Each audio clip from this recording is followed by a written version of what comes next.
Алтынай Тентиева 39 жашта, ал төрөөгөндүктөн күйөөсү таштап кеткен. Учурда апасы менен Бишкекте батирде жашап күн кечирип келет.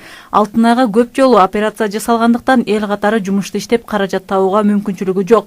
Каарманым мамлекеттин жакыр үй бүлөлөргө болгон мамилеси сус экенин айтып нааразы болду. Мамлекеттен эч кандай жардам жок, эч ким жардам кылган жок. Карапайым калктан эле кайрымдуулук фонддон эле жардам болуп атат. Бала төрөбөй калган, турмушка чыккан, жашоом болбой калды, бала төрөй албай оорукчан болуп калды. Жүрүп тургандарым деле жок, жалгыз эле кызмын. Операция болгон, көп жолу операция болдум. Бирок учурда Кыргызстанда жашаган жакыр үй бүлөлөргө 100 000 сомдон бир жолку жардам берүү долбоору иштелип чыгып, коомдук талкууга коюлду. Долбоор 2019 жылдын 1 августунан 2022 жылдын соңуна чейин иштейт. Бул тууралуу Эмгек жана социалдык өнүгүү министри Улукбек Кочкоров билдирди. Анын айтымында өкмөттүн койгон планына ылайык өлкөдөгү жакырчылыкты жоюу максатында бул долбоор иштелип чыккан. Кочкоровдун билдиришинче, бардык эле жакыр жашаган үй бүлөлөргө каражат бөлүнүп бериле бербейт. Алар атайын долбоор сунушташы керек деп буларга токтолду.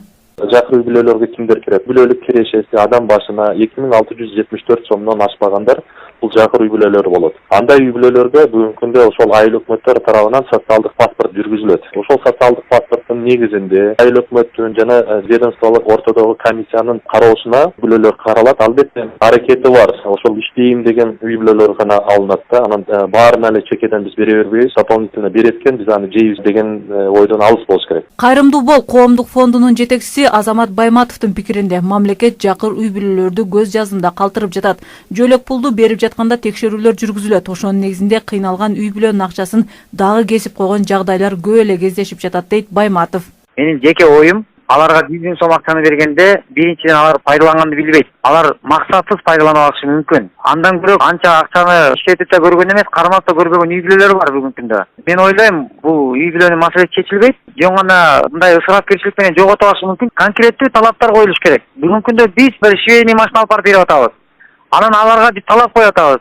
Мисалы, ошондой талаптар болуш керекпи деп ойлойм, жеке өзүм оюмда. Ошондой бир талаптар болсо, анда жакшы болот, өтө жакшы болот. Бүгүнкү күндө ошол акчаны бөлүштүрүп аткан адамдар туугандарына берип коюп аткан учурлар бүгүн көп кездешет. Калыстан таймаш керек болуп атабыз да биз бүгүнкү күндө. Ал эми Жогорку Кеңештин депутаты Садык Шернияз иштелип чыккан долбоорду колдоп, жакыр жашаган адамдарды мамлекет өгөй баласындай кодулабай камкордугуна алышы керектигин билдирди. Ал эми иштелип чыккан долбоор тууралуу бардык иш-аракеттер көзөмөлдөнүп, коррупция иштерине жол бербеш керек деп буларды кошумчалады.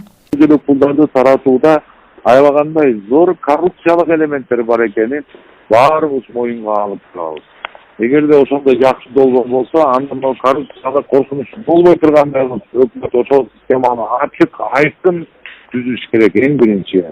Ал эми мындай жардам берүү керек экенин мен колдоймун. Белгилей кетсек, 2017 жылы Кыргызстанда жөлөк пулду 20 000 жетимшек үй бүлө алса, 2018 жылы 4 000 үй бүлөгө көбөйгөн. Ал эми 2018 жылы 17 000 үй бүлө начар жашагандардын катарын толуктаган. Орозгүл Арстанова, Ира Келдибекова, Марал радиосу.